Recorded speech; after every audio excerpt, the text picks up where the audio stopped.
Welcome everyone to Dropkick DiSKussions presented by Sportskeeda. I'm your host Korey Gunz, along with wrestling insider Tom Colohue, and man, a lot to talk about this week, just like every week here on the Dropkick DiSKussions podcast, huh? It's always a busy time in wrestling. Wrestling does, in fact, never sleep. And I heard you stutter there when you realised that you called me an insider again. Still not an insider. It's hard for me to get over. I know wrestling expert is what we're going with, and I think of that in my head, but I don't know how. Yes, I've watched a lot of wrestling. I think that makes me an expert, I guess. I mean, it's one of the things I hear a lot of people saying to me, "Oh, you don't watch wrestling because I have different opinions." No, I watch a lot of wrestling. Unfortunately, there's just so much wrestling. That's why we focus almost entirely on WWE here. We'd love to cover a lot more, but there is so much wrestling. I know there's a lot of wrestling and only so many hours in the day, as they say. So, but yeah, there's certainly a lot going on around the profession and around the business. But we are going to start tonight with some reaction coming off of this past Monday's edition of Raw. Again, as we've seen last week, some new developments. Again, we are on the road to WrestleMania, and one name that we saw on Raw that I think was had to be a positive as we head towards WrestleMania was AJ Styles. We saw him return, not in a wrestling capacity, but he was on Raw with the OC. He was injured at the Royal Rumble, reportedly was a shoulder injury, and I think a lot of people thought that it could be pretty serious. There were even reports out there that he could miss WrestleMania altogether, or that his recovery table would put him, kind of ready for action right at the time of WrestleMania. So it was good to see him in the ring, and he is advertised for the Saudi Arabia show in the Gauntlet match. So it looks like that he'll be returning to the ring a little earlier than originally anticipated. Very true. There were some initial fears that Styles would miss WrestleMania. They did a few checks. That was cleared pretty quickly. And now, after being announced for Super Showdown, I did mention last week that he wasn't actually cleared yet, but is expected to be cleared by that event. Worst comes to worst, they could have him appear for a very brief time in a match, take a roll-up, something like that. For a shoulder injury, they don't really have to worry about head injuries in the same way. So there's a little bit of leeway there. We have seen this past week he did return, but he didn't wrestle. They needed him and, well, the club, as it were, to help build up Ricochet in a match that I essentially forgot was happening at the upcoming pay-per-view. But when it comes to Styles, glad to see him back. He is a tremendous asset, a tremendous wrestler. Hopefully he's fit and ready to go by Super Showdown, but the expected return is fairly soon, definitely in time for WrestleMania. We're going to talk a little bit later in the show about what maybe the plans for AJ Styles at WrestleMania are. But one thing I've got to wonder is, this is the kind of the second run with him and Gallows and Anderson. And these are two guys we've talked about on the show that had a lot of hype when they first came in to the company, coming over from New Japan. AJ Styles, obviously they have the Bullet Club history between each other, and like I said, this is the second time that they've really kind of grouped them up and as a stable, and you thought this second time during the draft, the roster shakeup, they brought over AJ and put them together. It seemed like they were really going to get a main event push and really be a force over on Raw, and it just really hasn't seemed to shake out that way. Do you think that Gallows and Anderson, especially, have you heard anything about any frustrations they may be feeling? They were a team that we heard, not too long ago were in a situation where they may not have signed new contracts, that were maybe thinking about going back to New Japan. Ended up did re-signing. They got in the group again with AJ, but to me it just feels like, again, it's just a little bit of a miss. Like WWE's not really fully convinced, outside of AJ himself, they're not really convinced that the OC as a group really has a whole lot of steam behind it. It's a hard one to really speculate on, because I'm sure the WWE had absolute confidence that they had stars and they were going to push these two men as stars when they signed them. However, then other people are signed, NXT talent come up, and there's this constant revolving door when it comes to talent. So they may have been pushed to the background, as essentially has happened. I know there were initial concerns. They weren't too keen on signing new contracts. They didn't just get offered more money, and that's more job security and better for their families. So I understand it's not just being greedy when they take more money. But also in the build-up to signing those contracts, they were told you're going to be with AJ more, you're going to get more screen time, you're going to be more involved. They love traveling with AJ. It's a really tight-knit family with the three of them. They love working together. They have recently, both men got beaten by Drew McIntyre in a quite short match, and with Styles out, that was looking to be how they're going to be used. When it comes to this, it looks like they're going to struggle with Ricochet a little bit. It's going to help build AJ Styles without AJ Styles being there. But at the moment, I don't believe they were brought in as a way of padding out AJ Styles, but at the moment that seems to be where we are. It's a real shame. It really is. But at the very least, they are back on TV. They're getting a lot more of a push, and they do have that financial security as well.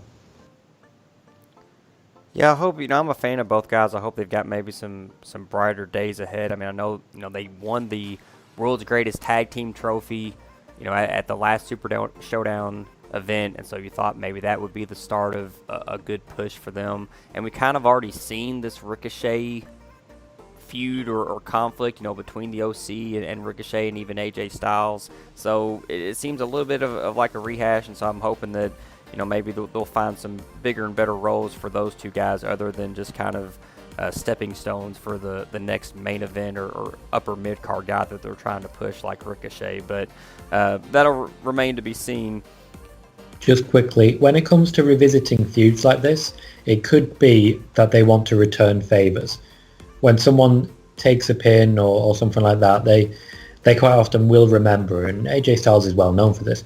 He's someone who wants to return that favor.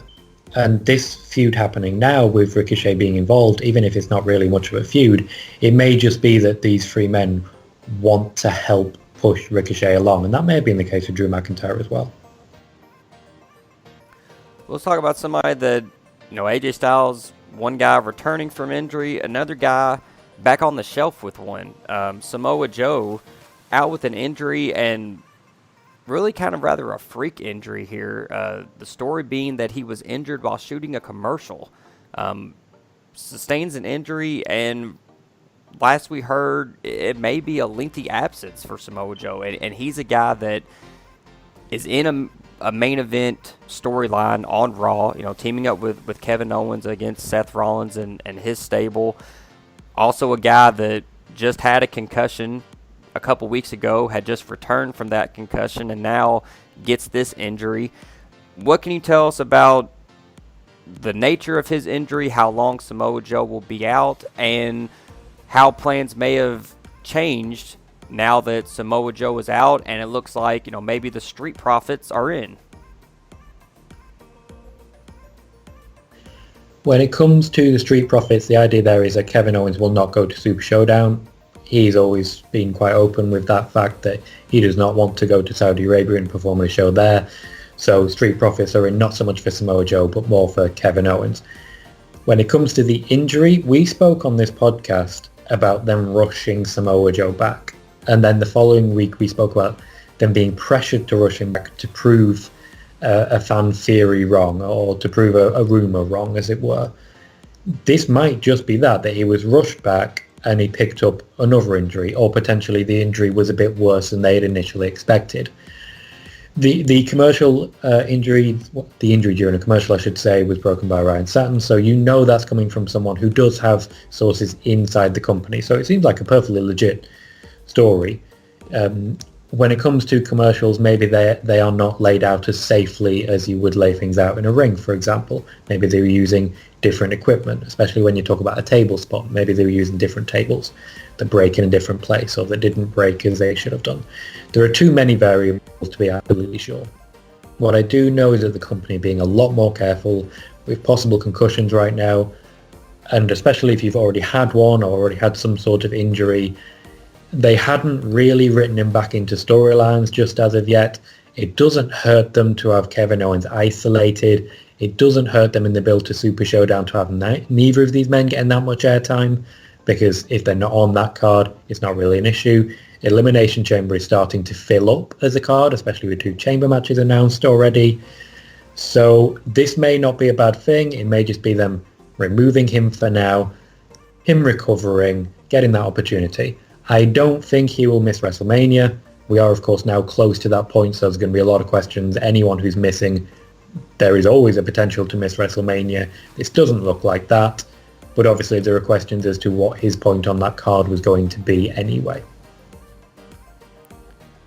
Samoa Joe's always struck me as a guy that has always kind of been this close to breaking through, and then just kind of always falls just a little bit short of maybe where he or some fans would like to see him at, the level they would like to see him at. How close do you think he is, in your opinion, or do you think, in the WWE's opinion, is he to getting the quote-unquote injury-prone label?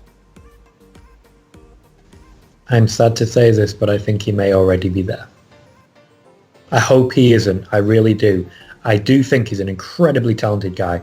You can have Samoa Joe, and in fact they have done this, have him lose for months on end, and then one promo and all of his heat is back. This is an incredible guy. I really hope he hasn't already been put on that list. Unfortunately, I do suspect he already has been. Well, if it hurts you to say that, I know this next topic is also going to hurt your heart. Give me your thoughts on your man Rusev. He's back on Raw. He wasn't on there last week. He's there this week. You got to be happy to see the Bulgarian Brute on TV. And then he takes the pinfall loss in the tag match with him and Carrillo against Lashley, who was with Lana again this week, which I think, if I remember correctly, last week in the triple threat, she wasn't accompanying him to ring, but now it seems like they're now back together on camera as a couple because she was seconding him ringside. So Lashley and Angel Garza pick up the win. Rusev is the guy that takes the pinfall loss. We know that Rusev is also involved in some contract discussions with the WWE right now. Usually a guy that is losing on television and a guy that is taking pinfall losses on television is usually not a good sign for how those contract discussions are going. I know you're a big Rusev fan. You've gone on record here on the show with saying that you don't feel like Rusev will end up re-signing with the company. What did you make of this tag team loss? This Rusev-Lashley feud looks like maybe it's not quite at its finale. I know they were hyping it up pretty big that these two would, be meeting in the gauntlet match at Saudi Arabia. Do you feel like that's just another, maybe we're setting up for a Rusev-Lashley final in that match where Rusev takes yet another loss before maybe we don't see him again? There is every possibility that in that match in Saudi Arabia, Rusev wins that match and he, from that moment, gets a big push, goes straight into, let's say, a US Championship feud and goes for that. Because that's always been a title that I feel has been synonymous with Rusev in a very good way. And it's a championship that he can hold and really make a big deal out of. There is also, unfortunately, every chance, based on what's going on at the moment, that he is essentially going out on his back, as you expect anyone to do when they're going out of a company. And yeah, I'm a huge Rusev fan. I think when he's allowed that little bit more freedom, he's so interesting and entertaining and comical in so many ways that really reach out and grab the audience. And they let him be that for a little bit, and then this storyline with Lashley kicked in. He's had a couple of weeks off. Some thought it was to do with the contract negotiations that he was going away. Certainly he wanted some time off. He got some time off. There's really no way of knowing what the exact reasons were. From what I can tell, he was given some time to clear his head, as it were, or he may have just asked for some time off to do the exact same anyway. The feud they went back to was, of course, the one with Lashley. It keeps Lashley looking strong, which obviously the intention here is to start building him for a match with Brock Lesnar soon, so they need to build him and build him. This has done a really good job of that.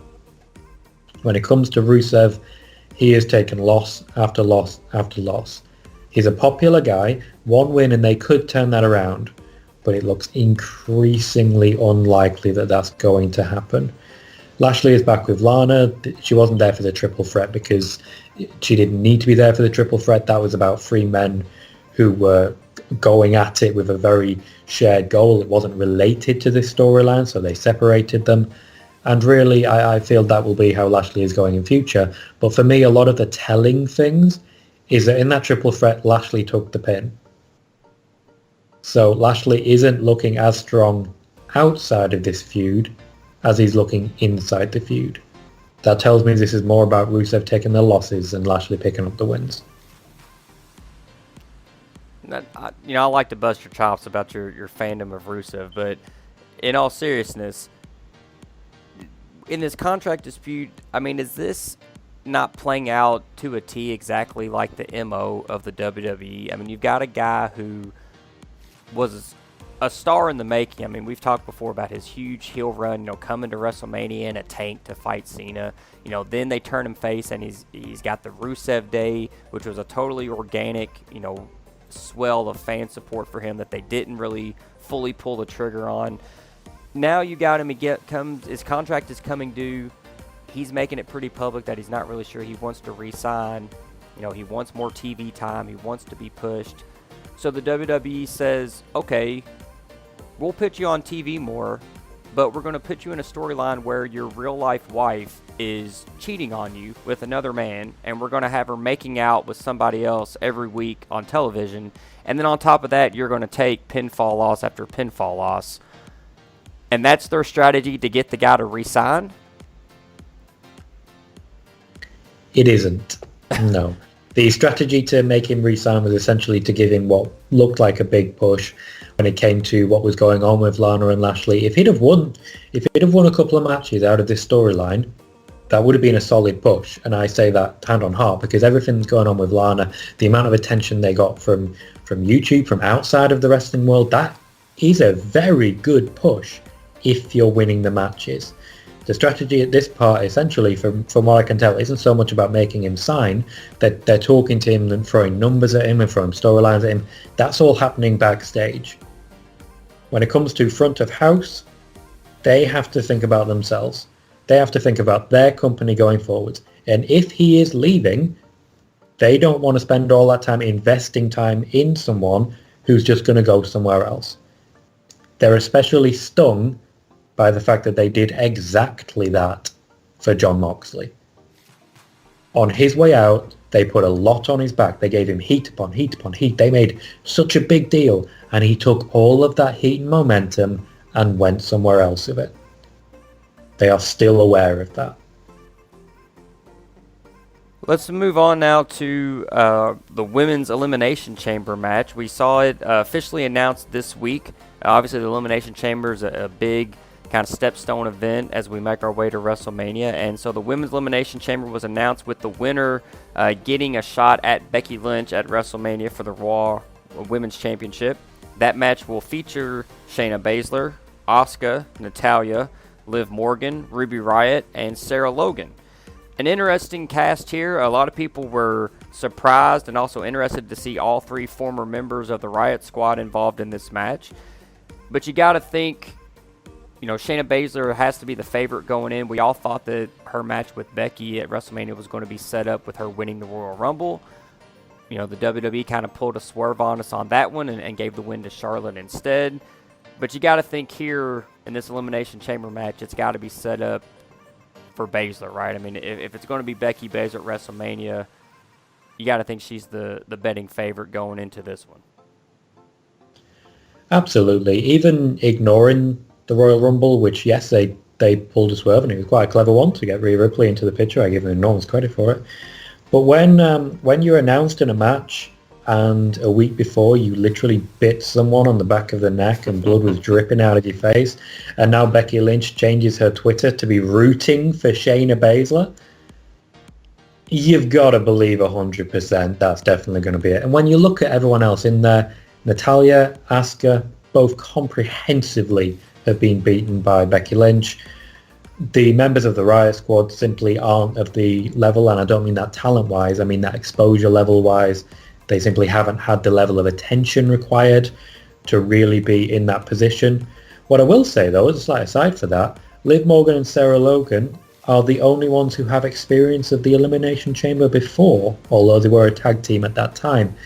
So I have to give them credit on that one. That at least is a little more convincing that they would be involved to that degree and have a little bit extra for it. I don't think Morgan, Riott is really hot enough just yet as a feud. And there was confusion at Survivor Series when Sarah Logan was added to that match. Now, a large part of that, to my knowledge, was that Sarah Logan and Kairi Sane are quite close backstage. So when it comes to Sane Asuka, the communication level is high when Sarah Logan's there. That's based on, as luck would have it, being at the same hotel as WWE and seeing some interactions there. But Asuka may be in the match, but Kairi Sane isn't. So it's a little bit confusing that Sarah Logan's here. However, she has been involved and on TV a bit more recently. She had a mini feud with Charlotte. And of course, there is the Riot Squad element. So she could actually have quite a big moment here. Natalya and Asuka seem to have something going on. I can see that being a match maybe for Super Showdown. I know Natalya wants to be on every Saudi Arabia show. She's always been a big proponent of that. So we'll see in that regard. I think that they're building that quite cleverly, in that essentially they're trying to make you think, oh, it's a shoot. And there's a few bruises and bumps to show that they're taking a few hits. Got to give them credit there. So it's a good field, but by and large, if it's not Shayna Baszler, I'm going to be very, very confused. Yeah, hoping that, with that Riot Squad dynamic, I do hope that maybe Liv is given some moments to shine or build up. I thought that, when she made her comeback, we just talked about Rusev and Lashley. I thought when she was first introduced into that angle, she really kind of got a spark, really got a push. She was getting good reactions from the crowd, and it seems like that week after week, those reactions that she's been getting have just continually declined. I think this week someone, even pointed out on social media that when she appeared on screen for her interview on Raw, that there was really no reaction whatsoever to her appearing. And so her support and, maybe her level of being over with the crowd is really dissipated, I think, pretty steadily. I think they kind of missed the boat on her in the Rusev-Lashley angle. So maybe this is a way that they can kind of heat her back up a little bit and maybe give her something with Ruby and Logan going forward that maybe she can build on. Now, maybe the transition into the Ruby Riott feud hasn't been perfect because they put her back against Lana briefly, but unfortunately she may just be a casualty of what's going on with Rusev. There are always unfortunate casualties in wrestling that aren't intended, but that happen, and this may just be one of those times. Now, we asked on last week's show for some fan engagement, and we told our listeners that if you had a question that you would like to hear Tom answer, or if you had a topic you wanted to hear us discuss, to leave us a comment on YouTube, or that you could tweet us, or even send me, Tom, a DM on Twitter. And Philippa, who is at SCFC_WWE, asked us a question on this very topic of the Women's Elimination Chamber match. She wrote, "What do you think about the Women's Tag Team Championships being completely overlooked once again? Asuka is going in the chamber to fight for another title, so why aren't WWE doing anything with titles that Sasha and Bayley fought so hard for?" Sasha and Bayley really did fight hard for these titles. I've reported before on Sportskeeda that there wasn't really much of a plan in place when the titles first came in. Since Alexa Bliss and Nikki Cross won the titles, there seems to have been a lot more focus on them. Asuka and Kairi Sane have been getting considerable screen time, but obviously with Kairi Sane being injured, it slowed down on her regard. When it comes to the Tag Team Championships, there is definitely something in place for WrestleMania. They've been building towards that for a little while, sort of in the background. I expect what's going on with Asuka and Natalya will lead into that, potentially with Beth Phoenix back, although she took a pretty nasty bump on the head, so that might be why we haven't seen much of her recently, or it may just be we're not at that point in the storyline yet. When it comes to the Elimination Chamber, they needed to fill it up. Without Asuka, who else are you putting in there? There is not that much that's been getting actual focus on the Raw side, at least. So it's hard to say for certain who you could put. There's already someone in that chamber who isn't a Raw superstar after all. There is a plan in place for Mania. We will see that come to fruition. Sasha and Bayley, yes, fought hard for it, but the titles now exist. So it's down to WWE what they do with them. And with the amount of titles that we have, there are always going to be some that aren't getting the focus. Since TLC, these titles have not had the focus. Let's move on to some WrestleMania rumors. They were flying hot and heavy this week about what we might see at the big show in Tampa. And I want to talk to you about a couple of different ones, some with some match building aspects, some about the Hall of Fame. First, let's touch on John Cena. We talked on last week's show about him returning to SmackDown, and we talked about what his role on SmackDown may be, or that maybe he was appearing on SmackDown to set up either a match at WrestleMania or what his role at WrestleMania was going to be. And you mentioned on the show that one person that Cena would like to work with and that you felt like could be someone that he could be paired up with in some form or fashion would be Elias, a guy that he's had some interaction with the past 2 WrestleManias previous. And so you thought that he could be a guy that could be involved with Cena in some way, whether it's a match or maybe just some other type of interaction. I feel like this is almost becoming kind of like the Pete Rose Kane situation where, Cena and Elias are always going to have this, some type of, whether it's a rap battle or, whatever at WrestleMania, they've kind of become dancing partners at the big show. That's a good comparison, yeah. So, we talked about that on the show last week, and then it seemed to gain some steam, and some outlets were even reporting it as almost a done deal that it would be Elias that would face Cena at WrestleMania. Some of our listeners pointed out on social media that if that was the case, that would probably mean turning Elias heel again, and he just turned face pretty recently. So just in my opinion, it would seem like that would not really be the route to go. Not necessarily that they wouldn't have Elias in that spot, but I don't think he would necessarily need to quote-unquote turn heel to do something with Cena at WrestleMania. If it is Elias in the spot, do you see it being a one-on-one match? Do you see it being more in the vein of, an interaction, some type of musical battle, just an in-ring segment? Or could we have it completely wrong and Elias won't be the guy that is in that spot and Cena will work at WrestleMania with someone completely different? I can't guarantee that it's Elias at this point. I haven't been able to confirm that personally, but I'm sure it'll become apparent fairly soon, probably the week after Elimination Chamber, once Cena's got that out of the way, because they don't want to muddy the storylines. I agree with you. I don't think Elias would need to turn heel. It's a WrestleMania crowd. They're going to boo John Cena. They always boo John Cena. I remember the mixed tag match when The Miz was very clearly the heel, and every time he threw a punch, he got massive cheers. John Cena can and does work heel, he just does it without being a heel. It's a strange thing. It happens whenever he's in a Royal Rumble. It's such a curious one. When Shinsuke Nakamura won, Roman Reigns and John Cena were the biggest heels there, and people still didn't seem to look at them and say, oh, they're being heels, because, it's John Cena and Roman Reigns. Oh, they'll never turn them heels. You don't need a turn to be a heel. The Rock versus Hulk Hogan at WrestleMania 18, The Rock realised what was going on with the crowd and acted like a heel. Cena could do that very easily. If it is going to be an interaction between the two, it will probably be a match, because they've already had a beatdown. They've already had a wrap-up. They've done everything else. They really have. When it comes to Elias, he's one of those who does seem to have endless charisma, but they seem to be struggling to find a place for him when it comes to interacting with others. When it comes to this business, you need memorable matches, memorable feuds. And while Elias is a memorable person, they've struggled to find that one moment that really lifts him up. Cena wants to be that guy to make it happen. Cena believes in Elias. A lot of people believe in Elias. But over time, people are starting to believe a bit less. And that's a real shame, just because he hasn't had that moment. If Cena can supply that, all power to him. Let's stick with some rumored matchups for WrestleMania and talk about another one that was put out there this week between the aforementioned AJ Styles, assuming that he is healthy enough to compete in ring, and we assume that he will be at WrestleMania. But his opponent rumoredly would be the Undertaker, the Phenom versus the Phenomenal One at WrestleMania. What do you think? I think it's a curious one. While they're obviously two very big names and real talented people, there are some issues I feel in the match itself. It's going to be difficult for AJ Styles to tease a Styles clash.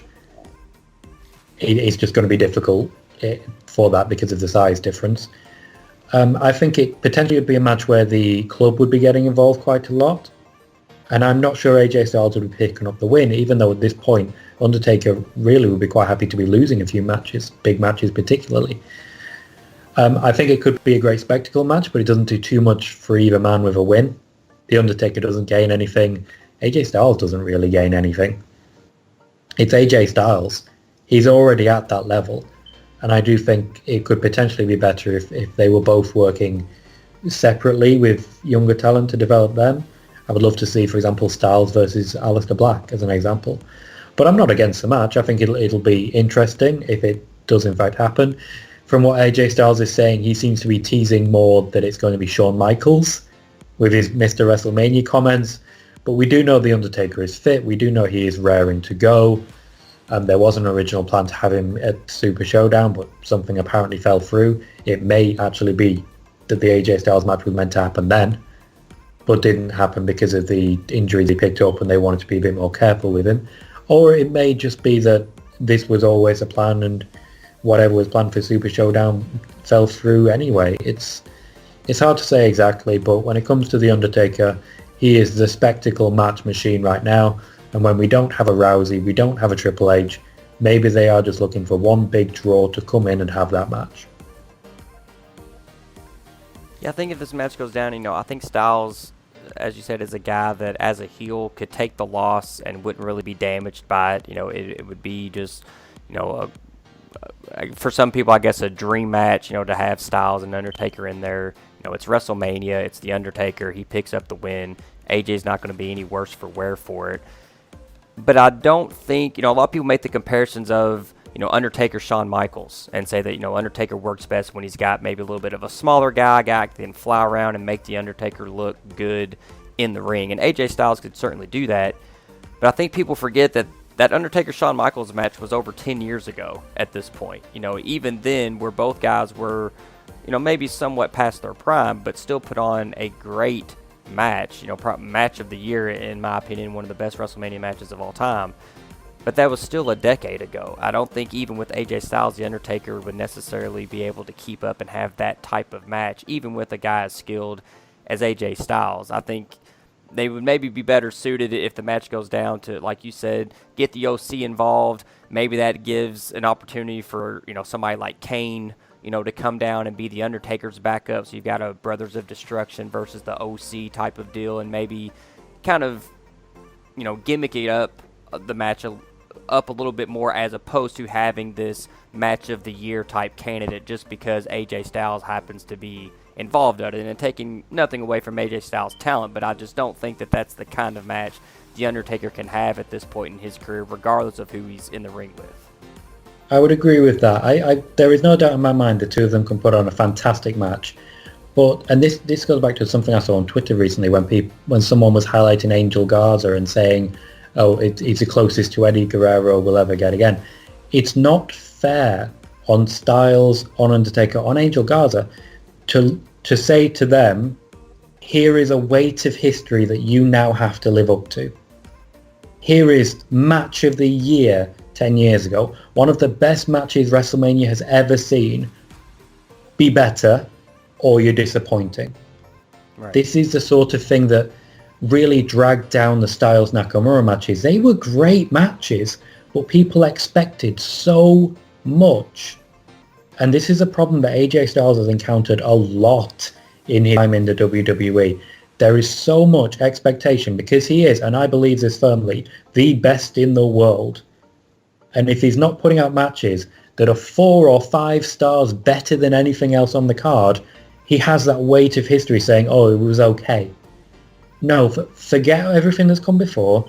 If it's AJ Styles versus The Undertaker, we have to look at this as a first match between AJ Styles and The Undertaker. We have to forget Shawn Michaels, which, yes, I know, that's very hard to do.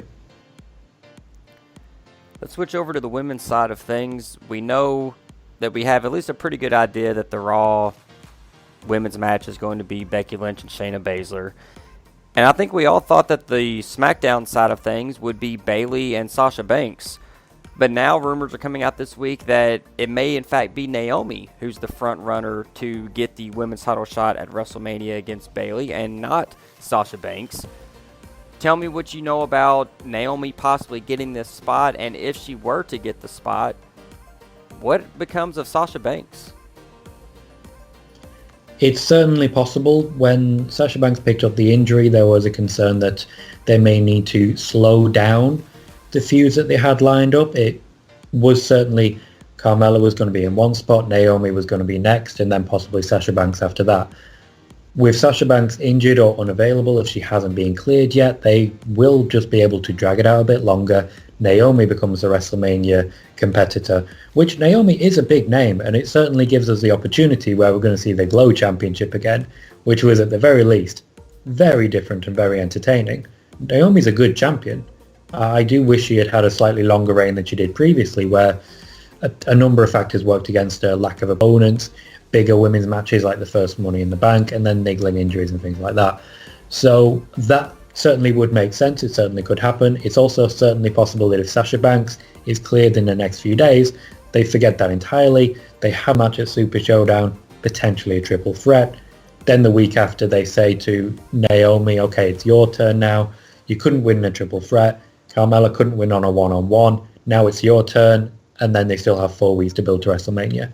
For me, it's still up in the air. It depends when Sasha Banks is cleared. It'll be telling what matches are announced when. If right after Super Showdown we're told, okay, now Naomi gets a one-on-one match at Elimination Chamber, I think it's very likely Sasha Banks will still be the opponent for Bayley at WrestleMania. Last thing to wrap up our WrestleMania rumors, let's talk a little bit about the Hall of Fame. We know that Batista and the NWO will be inductees this year, but we got some names this week that leaked out that could be potential other inductees for this year's class, leading with the Bella Twins, who will be appearing on SmackDown tonight. Tom and I are recording this podcast on Friday evening, just about 2 hours right now before SmackDown hits the airwaves.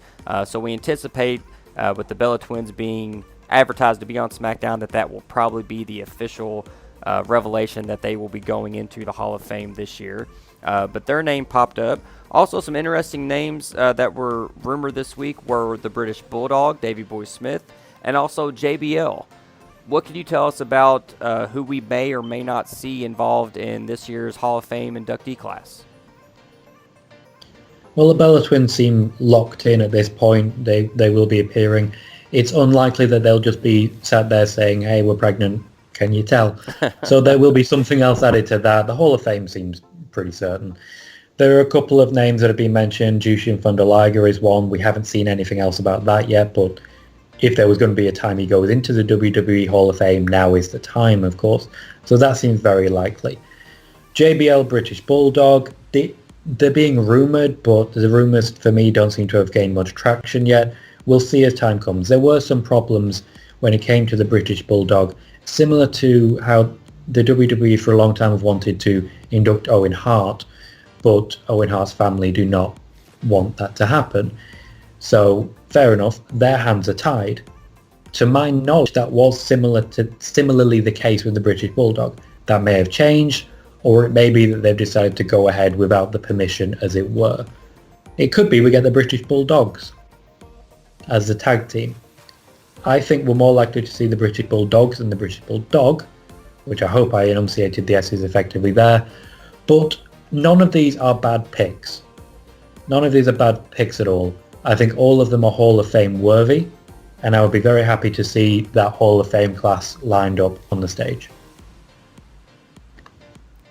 You really think, it's interesting you said you think the Bulldogs as a tag team would be more likely to go in than Davey Boy Smith as a single? You don't think that, I've heard that Dynamite Kid, he's got an awful lot of heat in the WWE. Do you really think that, you don't think that would keep him out of the Hall of Fame, whereas Davey Boy Smith seems to be a little bit more of a beloved figure, in the WWE circles, being part of the Hart family and all that type of thing. But you think that the Bulldogs as a tag team would be more likely to go in together? It depends on what's been preventing it from happening so far. If the issues have been with the British Bulldog or some members of his family not being happy for it to happen, they may look at that as sort of a back way in. And they've done this before when it comes to inducting tag teams first and stuff like that. So, of course, that's what they've done, inducting China by inducting DX and having her there. So it may be that's the case. Dynamite Kid, yes, he's not the most popular backstage. His name does not bring the sort of reverence that it has done previously. But there are other people in the WWE Hall of Fame who are in similar situations to that. When it comes to wrestling, and specifically when it comes to Vince McMahon, there is no bridge that can't be mended. It'll be interesting to see who gets officially announced. This will definitely be a topic for a future show, because I think a lot of people on these lists. There's some that I think deserve it, and some that I'm not so sure. And two of them that I am not so sure deserve it may be appearing on SmackDown tonight. But again, that's another topic for another time. So we'll move on and wrap up tonight's show. As I mentioned earlier, we asked for some fan engagement this week. We wanted to thank our listeners for their support that we've had over the past couple weeks and the success that the podcast has been having and the growth that it's been showing just exponentially week after week. And so we asked if you had a topic you wanted to hear us discuss, if you wanted to ask Tom a question about a rumor or a story that you heard online, send us a tweet, send us a DM, drop a comment in the YouTube comment sections of the podcast, and we would try to answer that for you on the show. And we actually got quite a few this week. So, Tom, if it's okay with you, I'm just going to kind of rapid fire some of these questions at you, and you can just kind of give us what you think or what you know on each topic. You go for it, mate. I'll try and keep the answers nice and concise and do the best I can. If I don't have an answer, I will just tell you I don't have an answer, unfortunately. Oh, that's not how you're supposed to make something up if you don't know. Don't you know how this works? Don't you know how wrestling journalism works? Yeah, just if you don't know, you make something up. Make it up if you don't. Yeah. All right. Well, let's start with on Twitter. At Evan Lueb said, "You and Korey may want to talk about on your next podcast the possibility, however small it may be, of Mustafa Ali returning to glean the IC title from Braun Strowman." Obviously, Evan seems to be a little bit of a Mustafa Ali fan. So what can you tell us about Ali's chances at an IC title shot, or Braun Strowman's road to WrestleMania as the IC champion? I'm a Mustafa Ali fan myself. I really hope he gets back onto the show soon and we can watch more of him. Unfortunately, I think his chances as an IC championship contender ended when Braun Strowman won that title. Braun Strowman is built so strong, and I don't just mean this in a physical sense. I mean, in the kayfabe world, Braun Strowman is simply an unstoppable monster. What I can see going forwards is, in his future, Sheamus. When you look at how they're building Sheamus right now, he is so far above in terms of build where Cesaro is right now, who was his tag team partner, of course. And when you look at him beating two men in handicap matches and things like that, I can see this continuing and building to get Sheamus up to the required level to be not only a good foil for Braun Strowman, but someone who could potentially overthrow him. Sheamus versus Strowman is where I see the IC title's future. At Beeley253 on Twitter asked, how would you book Drew McIntyre, through Mania to sort of reignite the enthusiasm fans had when he won the Rumble? Please say the dumb pointing at the sign with a big grin is one thing you would change.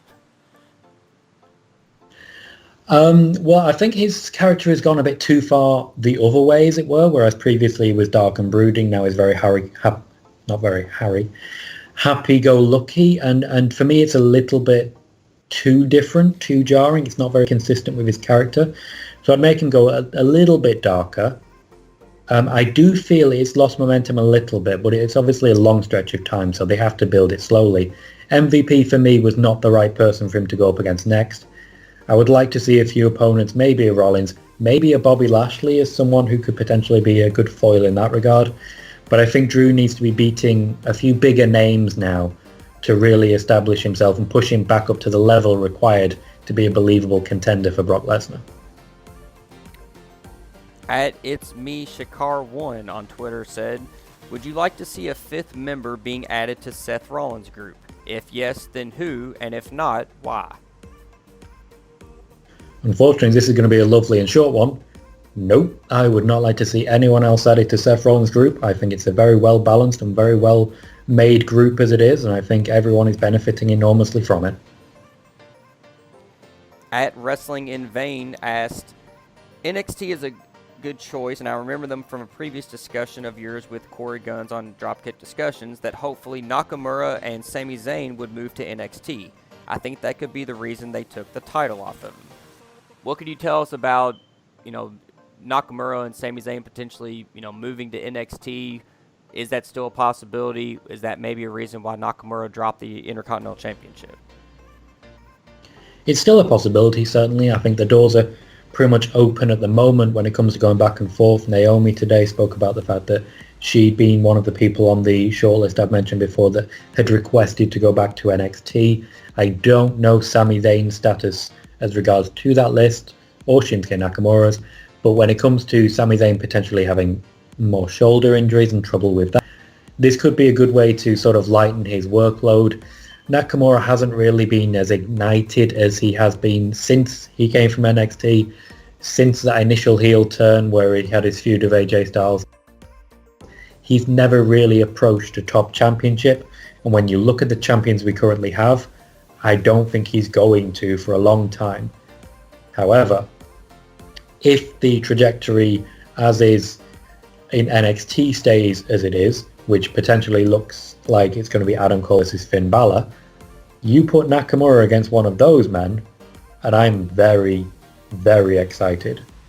So while I think if Nakamura and Zayn have requested to go back to NXT, the upcoming shake-up will be the time to do it, I can see a lot of exciting things in their future if they do that. And unfortunately, when it comes to Raw and SmackDown, I don't see that many. Wrestling in Vain asked a couple of good questions this week, so I'm going to throw another one at you that came from him.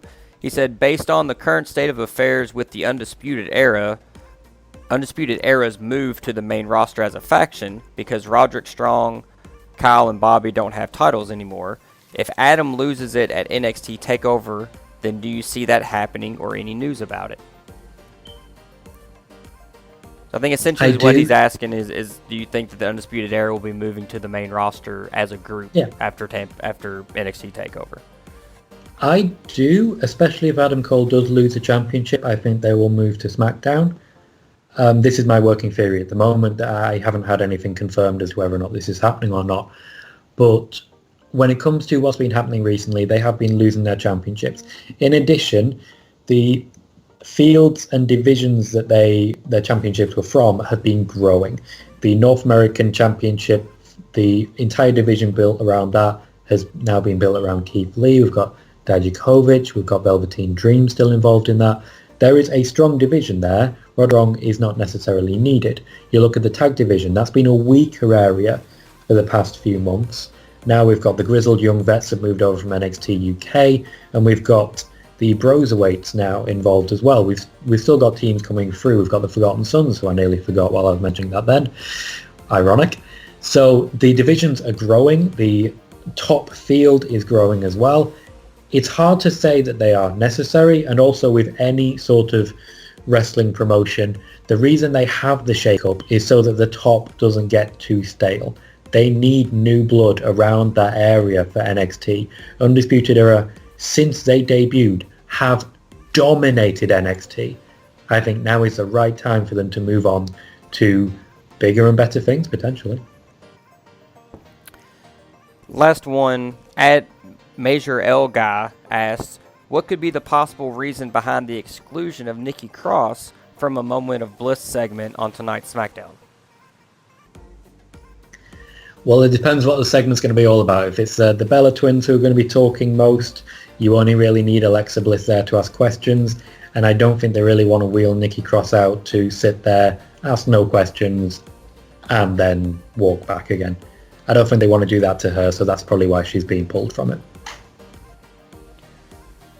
So there you go, and we appreciate all of our listeners who sent in questions to us this week, and we hope to do the same thing next week. So if you have a topic you'd like to hear us discuss, if you want to hear Tom answer a question that you might have, drop us a tweet, drop us a comment in the comment box on the YouTube channel. You could even DM Tom and I. And if you send us a tweet, make sure that you put hashtag Dropkick DiSKussions so we can search your questions and answer them here on the show.